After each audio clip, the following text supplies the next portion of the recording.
Turkey's historic Sur district is famed for its numerous UNESCO World Heritage sites that date back thousands of years. But in 2015, the region became a front line in a war between Turkey and the PKK terror group. 60% of Sur was destroyed, forcing thousands to flee. But now the Turkish government is trying to rebuild Sur district and bring back life to a place that was once teeming with tourists. Strait Talk's Courtney Keeley went to Sur to see firsthand how rebuilding efforts are going in the second part of our special Turkey's War on the PKK. The decimated old city of Sur in Diyarbakir, with its ancient city wall, lies along the Tigris River. Bullet-ridden houses are cordoned off by police, some slated for demolition, others for rebuilding. More than 22,000 mainly Kurdish residents fled the fighting in 2016 between the Turkish military and PKK militants. The ghosts still linger. Nearly 5,000 families used to live here, multi-generations, grandparents and their kids and their kids. It was a vibrant neighborhood with beautiful old buildings, with incredibly old ancient details. And now that's all gone. The brutal conflict destroyed much of this UNESCO World Heritage Site's centuries-old churches, mosques, and markets. Shehuz Özdemir, an on-site construction manager, is overseeing the rebuilding. When we first entered here, there were a lot of buildings, yet they were destroyed and burned because of the clashes. When the cleaning started, we found many bombs. Security forces safely detonated and cleared them. Now we are doing restoration work, and we are in charge of 7 to 8 projects. Over there is the Shahzadelar mansion. The restoration of one section is done, and the other section is still under construction. These buildings belong to the Ministry of Environment and Urban Planning. They are drawing up the plans for these projects. Once that is done, the restoration will begin. The Turkish government is building housing for displaced residents who have temporary rent-free housing available or a choice of a monthly subsidy of 1,000 Turkish lira, about $260. The housing inside Sur is extremely limited, and almost all the units are located elsewhere. Vahap Joshkin, an assistant professor at the University of Dikli's Law School, says Sur is the heart of Diyarbakir, and both residents and government authorities need to protect its historical heritage. This cannot be taken simply as an urban rehabilitation plan. This is about showing respect to the history, the culture, and the identity of the city. Is the Turkish government doing enough to rebuild Sur, to kind of reestablish the life that was there before this war? There has been criticism that the reconstruction plan could ruin the texture of Sur, especially with the loss of historical Diyarbakir houses. There has also been criticism that the compensation remains inadequate. I believe we will have more clarity in regards to the rebuilding in a year. The most important thing here is to finish as soon as possible to erase the bad memories of the clashes. The fighting erupted in Sur after the peace process broke down 2.5 years ago. After PKK attacks on Turkish forces and civilians, including the downing of a Turkish helicopter and suicide bombings that killed at least 66 people, the Turkish military responded with airstrikes on PKK positions in northern Iraq. The conflict evolved back to the 1990s, but with a key difference. The PKK, employing tactics inspired by their affiliates in northern Syria, took over Sur, booby-trapped houses, and waged urban warfare. We couldn't even visit our loved ones in the cemetery for months. We were terrified by the sound of bombs and firing. We couldn't come here due to the clashes.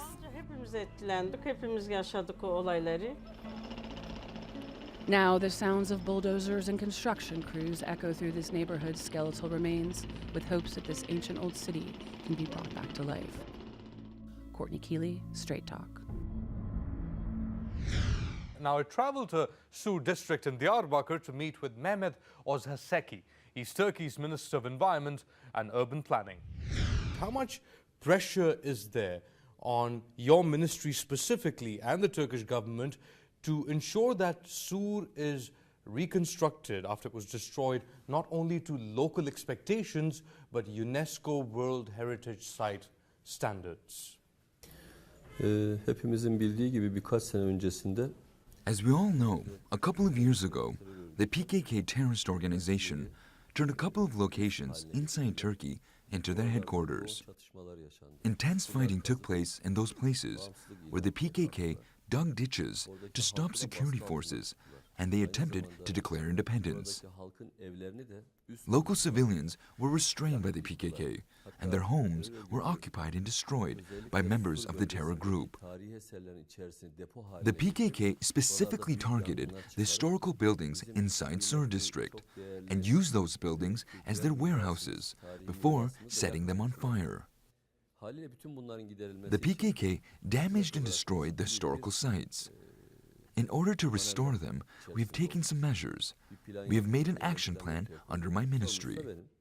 Sur district has a special status due to its ancient history. Diyarbakır has a history spanning thousands of years. It is ancient, home to 33 different civilizations. There are more than 1,200 registered artifacts inside Sur. Diyarbakır Fortress and the Hefsel Gardens are on the UNESCO World Heritage List. So we have taken every step with the utmost care. Of course, it is necessary to bring relief to citizens. It is necessary to provide housing to people who lost their homes. Yet we have to do everything right here in order to not betray its historical heritage. So we are meticulous. We take every action according to the Conservation Master Plan. On the one hand, we are restoring historical buildings, including inns, mosques, Turkish baths, churches, synagogues, and fountains. We are restoring all of them. On the other hand, we are rebuilding windows on local storefronts to boost commercial activity in the downtown area. And also, we are rebuilding the traditional-style Diyarbakır homes inside the old town's neighborhoods. We won't build concrete, multi-floor blocks there. You're saying this is a very important and a very historic district, and reconstructing it along historic lines is very important for this government. 22,000 people had to leave Sur 2 years ago when the PKK set up barricades around this area. Many of these people are still living outside, haven't been resettled properly. They say the government has given them money, but they say it isn't enough to buy property again in Sur once it is redeveloped. Well, there are almost 4,000 families who have lost their homes in Sur. We are offering a variety of choices to the citizens. Firstly, if they want to receive the equivalent cash value of their destroyed homes, the ministry will pay them. People can appeal to the courthouse for an investigation if they are not happy with what they were paid. The second option is the ministry has a housing project in a different part of the city. The blocks have been completed. So upon their request, people can move into those apartments. And another one is, if people want to build their own homes in its old location, especially inside Sur, we will also support them. But Minister, you know how hard it is, especially in a place like this, which has so much history behind it, how hard it is for people to just let go and move. They have certain expectations, don't they, from your government? Tabii Sur çok özellikli bir yer. Daha önce de söyledim. Of course, Sur is a place with the highest significance, as I mentioned before. It has a tradition spanning centuries. We are talking about an ancient area. It has very important registered artifacts. Indeed, the people living here are the heirs of those ancient civilizations. All of their memories belong here. Their fathers, their grandfathers, their roots. Therefore, we are talking about hundreds of years of life experiences. So wouldn't it be right to tell them to adopt a new life outside this area? In this regard, we are offering different options to them to be able to make them stay here. In this regard, we are offering different options to them to allow them to stay here. One of the most important projects is to build Diyarbakır-style homes inside traditional neighborhoods. We will have a groundbreaking ceremony a month later, and our president will also join us. We will finish the construction of 1,000 homes in a year. Our priority is to enable locals to move into those traditional-style homes. We want life to continue in those neighborhoods. We want to boost local businesses. We want to revive this ancient part of the city. I guess the question is that why did it take the government so long to rebuild these areas? Why did it take the government so long, and in fact the destruction of 60% of Sur, to finally then put money to redevelop these areas? Some mistakes could have happened in the past. It is necessary to accept that and to be honest. Yet for the last 15 years, the AK Party government has been in charge. Under the leadership of President Erdogan, the AK Party has set out with a motto to provide for all of the country. And as a result, this part of the country has been given special attention. This region suffered under enormous pressure. The government has removed that situation. People have regained their rights, and a process of development has begun. The government has taken action to boost investments. The region is being designed to be a commercial destination. The people are also aware of that transformation.